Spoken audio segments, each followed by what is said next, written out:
Everybody, welcome to Daniel Davis Deep Dive. We're coming live to you again from Washington, D.C. And as always, we got a really good show for you today. We got a really good guest to bring on. His name is Dan Caldwell. He is the Vice President of Renewing America. He's also a former Marine Corps. He's got combat experience there in the Marine Corps, and has also got some combat experience on the Hill with some time on the as a congressional staffer. I'm not sure which was the worst for you there, but welcome to the show, Dan. Well, thank you for having me on, Danny. Really glad to have you on here. Just as another back, you also used to work for Concerned Vets for America. I think I see that on your shirt there. Where you've done so much for so many years to really help the veteran community to promote foreign policy ideals that take care of our people and also keep us all safe. And it sounds so trite, but I thank you for your service, not just in uniform, but also everything you've done for those who are still in uniform. We really appreciate that. Well, thank you, Danny. My military service compared to yours is it's like comparing a Ford Pinto to a Ferrari. So it's always an honor to hear that coming from someone like you. Is I've said this before, but you've shown bravery both on and off the battlefield, and they're honestly one of my heroes. So I'm really excited to be joining you here today. Well, that's really kind of you to say. Although, actually, my first car was a Ford Pinto, so I actually hold that in pretty high regard. Yes. So, before we get into some of the hot topics of the day, tell us a little bit about Renewing America. Yeah. What that even is, and what your role there is. Yeah, so I'm vice president. It's the Center for Renewing America. It was an organization founded in 2021 by Russell Vought, who was President Trump's second budget chief after Mick Mulvaney, and he saw a gap within the conservative policy ecosphere, and there really wasn't an organization at the time that was thinking through how do you not only advocate for, but how do you implement an America First agenda, and so the Center for Renewing America has both a policy development arm and an advocacy arm. It's our sister organization, Citizens for Renewing America. So what we do is that we not only make the case for certain policies, like say rolling back or ultimately winding down our support for Ukraine, but we also think through how do you do it, and what are the barriers that you're going to face when you're fighting the permanent national security bureaucracy. Because as we saw during the Trump administration, when President Trump wanted to do something, say like get out of Syria, is that you had a lot of people within what is commonly known as the deep state or the administrative state. I think when you're talking about foreign policy or national security policy, you call them the permanent national security bureaucracy, that would resist and undermine him. So we go a layer deeper and think, okay, not only this is why we should do it, and this is the broader case for doing it, but this is how you have to do it. So these are the legal arguments that people would make against doing something. These are the different parts of the federal government that are going to fight you when you try and do something, again, like getting out of Syria or ultimately trying to stop NATO expansion or something like that. So I think that's what kind of differentiates us from different organizations. We talk about policy at the executive branch level. We also are very involved in what's going on in Capitol Hill. We were big advocates, for example, for the speaker deal in January that allowed Kevin McCarthy to become House Speaker, and that really empowered conservatives in a way that they hadn't been empowered before. We were advocates for reducing our debt and deficit by really focusing on what we call the woke and weaponized part of the federal government.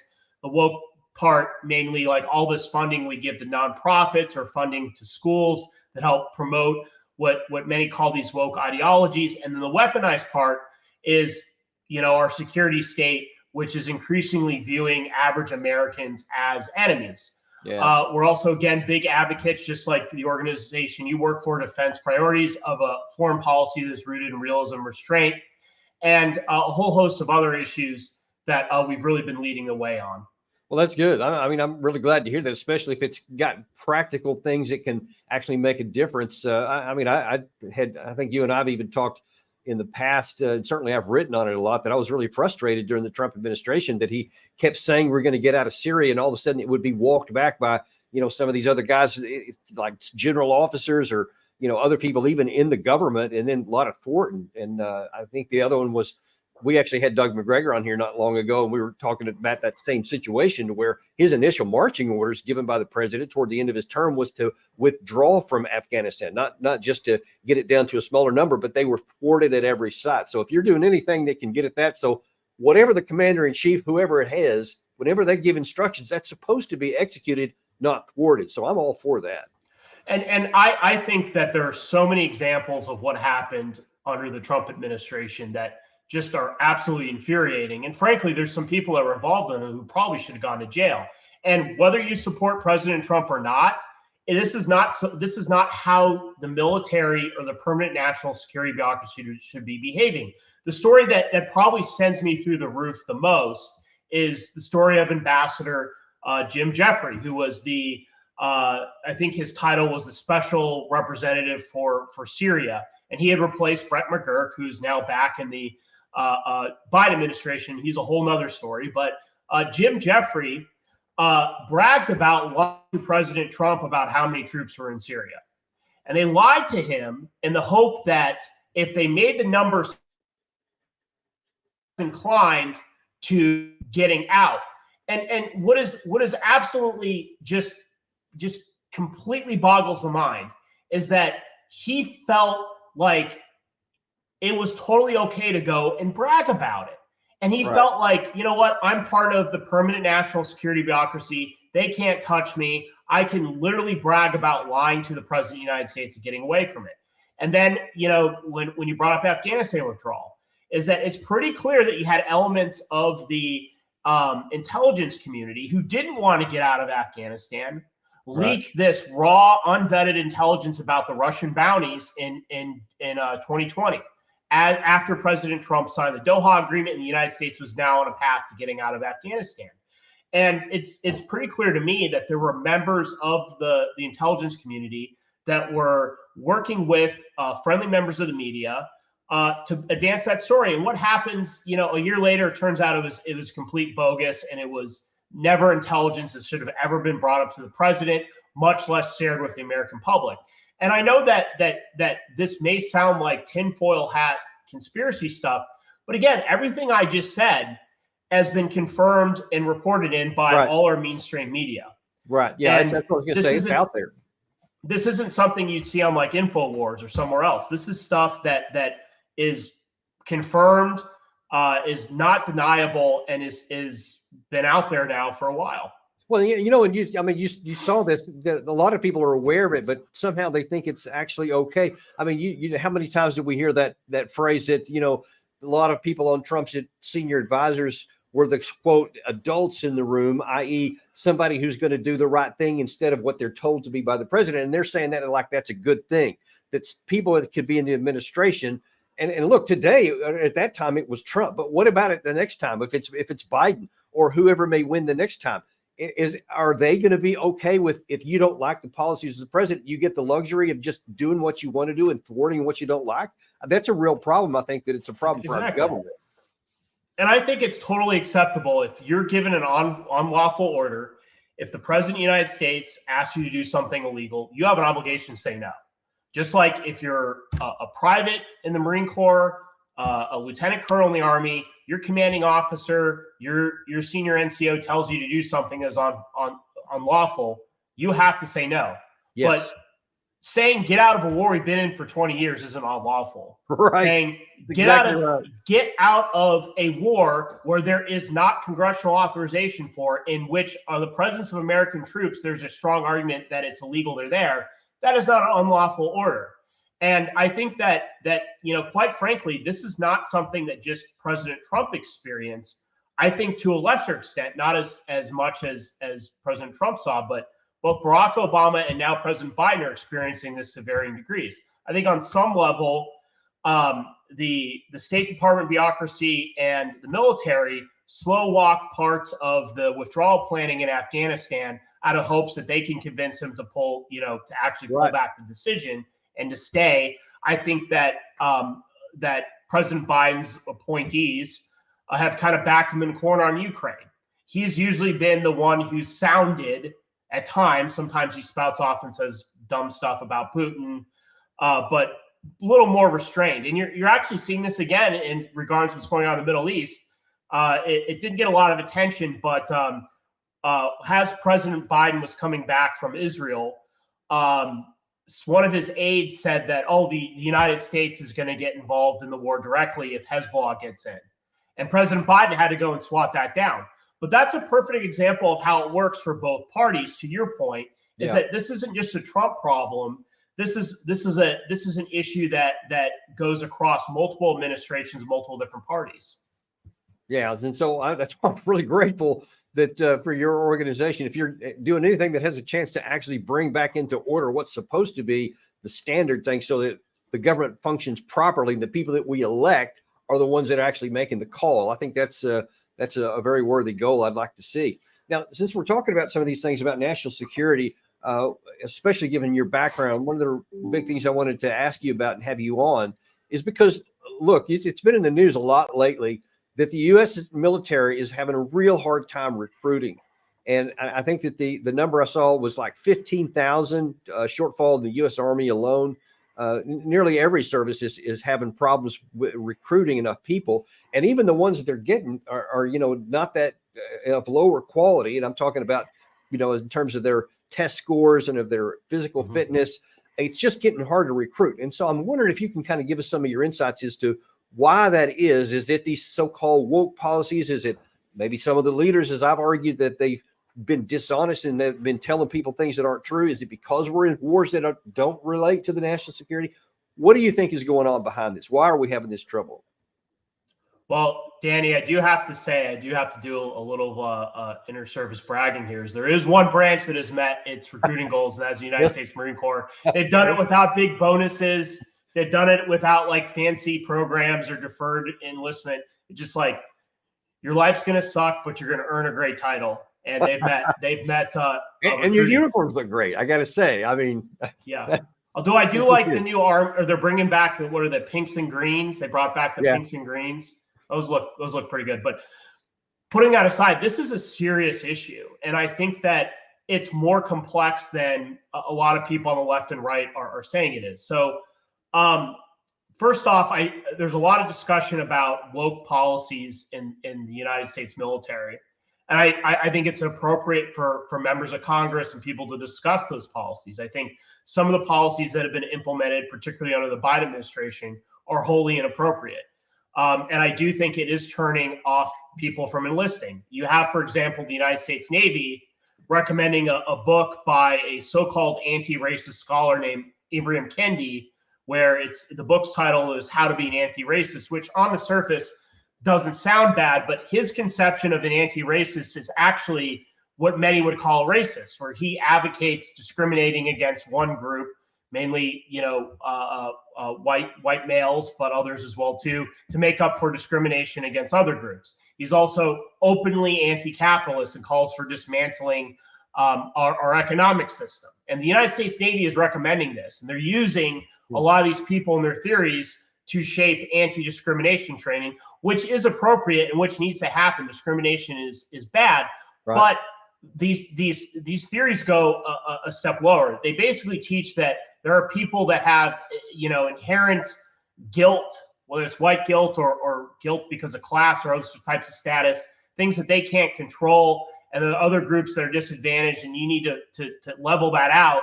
You need to have equity, not equality. And I think that's dangerous for a lot of reasons. But one reason I do think it is repelling people from enlisting. But I got to say, that is not the only reason. And you alluded to one of them. I think that there are a lot of military families, a lot of veterans, which has been one of the biggest military families has been one of the biggest sources of enlistees the past couple decades. And more military families are telling their children not to enlist. The Wall Street Journal, Ben Kessling, who's a former Marine officer, he wrote a story about this, I think earlier this year. And one of the reasons that they're telling him not to enlist is that they have seen what happens over the last 20 years of American foreign policy, where we kept sending our sons and daughters to fight and die in wars that weren't our national interests, and where senior officers who failed again and again were not held accountable. And I don't think that many military families and veterans want to see their kids go through that and suffer as a result of a failed military leadership or a country that doesn't have a foreign policy that prioritizes American interests. I think there's other issues as well. I think there's real quality of life issues in the military right now. Deployment tempo, op tempo is still very high. So dwell time at home is still almost as low as it was at the height of the global war on terror. It's probably even higher for certain types of units. Like, God forbid, you wind up in a Patriot missile battery because you're going to be getting deployed from Europe to Asia to the Middle East now. We're overextended and military families are paying a result. There's also a lot of issues with the Department of Veterans Affairs. The VA has gotten a lot better, but you have a new system now. It's a military health record system. MHS Genesis is what it's called. Yeah. And that's supposed to make it easier to share medical records. What they have actually found is that they've disqualified a lot of enlistees that should be able to serve because the software isn't working well. And it's causing problems all throughout the military healthcare system and into the VA. And that's I've just experienced it myself, so I know exactly what you're talking about with the So there's those things all bundled together.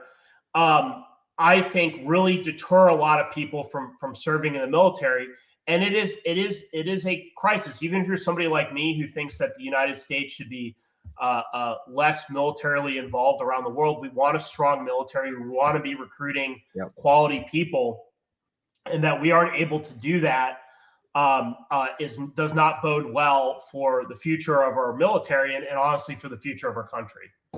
So that's a really intertwined and a long building problem to get us where we are today. How do you get this fixed? Well, it's not going to be easy. I mean, I think the first thing is, and it's not just for recruiting, is that there needs to be accountability for our military leadership. And I know a lot of people say that and throw that out there. But the fact that General Mark Milley was able to retire and just like go off and serve on, a board making millions, if not tens of millions of dollars every year through speaking gigs and serving on the board of places like Raytheon and Lockheed, that's a slap in the face. This is a guy who was documented through the Afghanistan papers to have lied about the progress of the war in Afghanistan. This is a guy who quite clearly overstepped his bounds as, chairman of Joint Chiefs of Staff. He tried to insert himself in operational roles. He was telling people that he had control over things like nuclear weapons when he didn't, behaving incredibly inappropriately the last year and a half of the Trump administration. This doesn't get mentioned a lot, but Jonathan Swan, who was at Axios, he's now with New York Times, he had a story that there was evidence that during the last months of the Trump administration, as you talked about with Colonel McGregor, when they were getting out of when they're trying to get out of Afghanistan, is that Milley was talking to Afghan leaders and saying, don't worry, we're not going to get out. Yeah. And then you have the planning and management failures during the Afghanistan withdrawal, was not held accountable for that. And the fact that he at least didn't lose a star or get fired by Biden, that was a missed opportunity. You need something like that to happen, is that one of these 4 stars has to be held accountable, and it starts there and it has to go down the chain. I think the other thing that needs to happen is we need to have fewer people deployed overseas all the time. You need to lower the op tempo. And then, one other thing too, as I alluded to this, is quality of life is, despite all these hundreds of billions of dollars we spend on the military, just the quality of on-post housing of barracks is still awful. And when I was leaving the Marine Corps, I thought they were fixing that. They're building all these fancy new barracks, but there's still stories of, sailors, soldiers, Marines having to live in just the worst condition. And Dan, how can this be? Awful. Everybody sees that the defense budget is whatever it is, they're growing by 50 billion every year. It's closing in on 900 billion probably by the next time. How can we have that much money and going out, and then the people living at the bottom in this kind of squalor? How does that happen? I think that it has a lot to do with the fact that the people who live in the barracks, focusing on the barracks for a second, are usually lower level enlisted. They're usually single Marines and soldiers. And they don't have like the same advocacy networks that say some of the families done or the higher level officers. And there's kind of this attitude, if we're being honest, and maybe you and I had this during our services, like, well, it sucked for me, so it's going to suck for you. Right. I think that's a real thing. I also think too, in terms of the military housing, I think they made some really dumb decisions about who they selected as contractors to help maintain these things. And there's been a lot of fraud there. I also think too that if we're being candid, BAH hasn't kept up with inflation. I live right outside Fort Belvoir. Probably more than half my neighborhood is military families, and I hear it from all the time, is that just like BAH is not keeping up. And so all that, again, none of this is just one issue. It all combines. Yeah. And I think going back to the accountability is there's nobody been really held accountable for having your soldiers or Marines or sailors or airmen lived in the airmen always are in a 5-star hotel, but they've for living in really crummy conditions. And that's why, again, I think accountability is really the first thing here, and it really has to be key. Who's going to do that, though? That's the problem. I mean, do you have any suggestions? Does your group have any, like the, because I mean, that sounds like it's got to be the Secretary of Defense or the President, and they don't seem to be willing to do it. Well, we're part of a project run by the Heritage Foundation called Project 2025, which is creating a playbook for the next conservative administration. And I mean, those are going to be one of the key things is you got to rein in the military. You got to rein in the permanent national security bureaucracy. And again, it starts with that accountability. So I think that, again, Biden missed an opportunity here. I think after Afghanistan, he should have fired Milley, probably McKenzie at CENTCOM and others as well, too, and sent a message. He didn't. He circled the wagons around them. I think the next president needs to do that, as I think he needs to, candidly, he needs to take some scalps of some senior officers. It shouldn't just be random, but right. There needs to be some real accountability here. I mean, I've been arguing that for years, and I mean, we've seen it. I particularly painful to me is the future combat systems of the mid 2000s that I was in that program. So I saw it from the inside, the rot that was in there, the deception, the knowing deception. And I'm talking about at the highest levels. The chief of staff of the U.S. Army at the time was knowing how bad the tests were coming, and then they actively talked about how to deceive Congress when the reports went up, and no one was ever held accountable. I mean, and that was what was his name? Not Milley. What was his name? Was I can't even think. It was just escapes me now. But he went on to become Pete Schumacher. No, not Schumacher. It was the one that was after him, I think. But Eric Shinseki. Him too. Yeah. But this is the one that he was a commander in Iraq and did a horrible job. Oh. He was the one that oversaw when things got really bad in 2005. And instead of being held accountable for errors that could easily have been avoided, he was promoted to become the chief of staff. And then lo and behold, he oversees the disaster of the FCS program. It gets canceled, and he's not held accountable. The 1-star that was in charge of it gets a 2nd star as the program is canceled out from under him. That's the biggest problem, is they get rewarded, not punished for failures of that magnitude. And it just boggles the mind. Yeah, I think we're talking about General Casey. Casey, yeah, that was the one. Yeah, did an awful job and was promoted up. In the Bush administration, they brought in Petraeus. We all know what happened to him. I mean, that's another example is I know that you've studied this. World War II, it was very common that general officers were being fired left and right, removed from command. President Truman fired General MacArthur. And I know a lot of Americans hold him up as MacArthur as a hero, but if you go back and look at the why behind that, Truman didn't have any other choice. And that's why you had people like Omar Bradley, who supported President Truman. Other heroes of World War II backed up Truman because they knew that had to be done. And I can't think of a time since then that you've seen that accountability. Really, the closest thing we got was Stan McChrystal getting relieved early because of a Rolling Stone article, but he was able to go and make millions in the private sector. He was actually brought in on like some commissions into the Obama administration still held up as a hero in a lot of ways. That's really the only example, and he really hasn't paid a price for his for a lot of his failures, including covering up what happened with Pat Tillman. Right. Yeah, that's just yet another one. And Dan, I think part of the problem that I guess it sort of tails into what you were talking about earlier is a lot of these things that are happening, they don't happen in the public sphere. They don't really understand a lot of this stuff, but we do. The people who lived it. I was in the future combat systems. I saw that. People who were deployed to Afghanistan, when they see Petraeus telling everybody how great things are going and the war is going well and we're winning, they're the ones that live it on the ground. They know that's nonsense.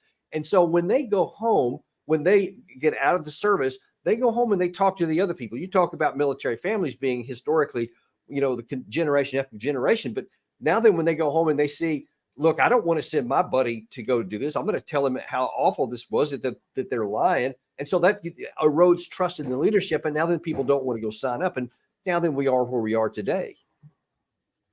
Oh, 100%. And, we're talking about an organization I used to be part of, actually ran it for a while, Conserve Veterans for America, wearing the shirt. I think this is a big reason why when we started doing polling on the public's views of the wars in Iraq and Afghanistan is that usually by double digits towards the end is that you had more support among the veteran and military community than the general population for getting out of Iraq and Afghanistan. It was pretty stark. It wasn't just a few points. As consistently you saw veterans and military families were more supportive of getting out of our forever wars than a general public.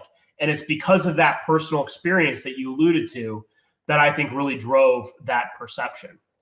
Yeah. And that's just until somebody starts getting fired, until somebody gets, start held accountable for some of these offenses, this problem is going to rise. I don't care how much money you put in there for bonuses and how happy you try to make people.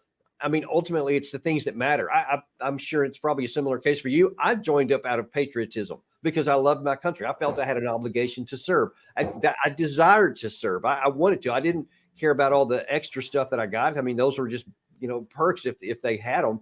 But ultimately, it's because I want to serve the nation. And if that's not the driving factor, if we don't have enough people coming up who even desire to do that, and then those that do, if they don't want to have their lives thrown away by going to wars that don't even have anything to do with our national security, that matters too. And somehow this stuff has to get turned around.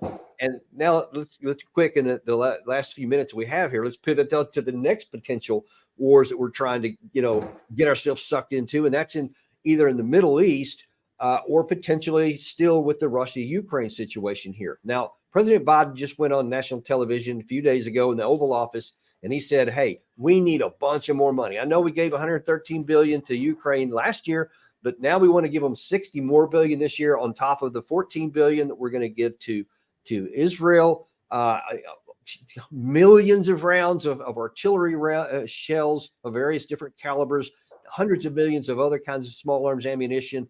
I mean, Dan, where does this go? I mean, what is this doing to our national security capacity? Yeah, well, the reality is that we simply don't have the capacity to continue to support Ukraine at current levels, just Ukraine, much less support Israel in extended war and do something like Porcupine or help armor up Taiwan so they could deter Chinese invasion. It's a math problem. It's not a question of should, it's can, and we just can't do it. And we're having to already make trade-offs.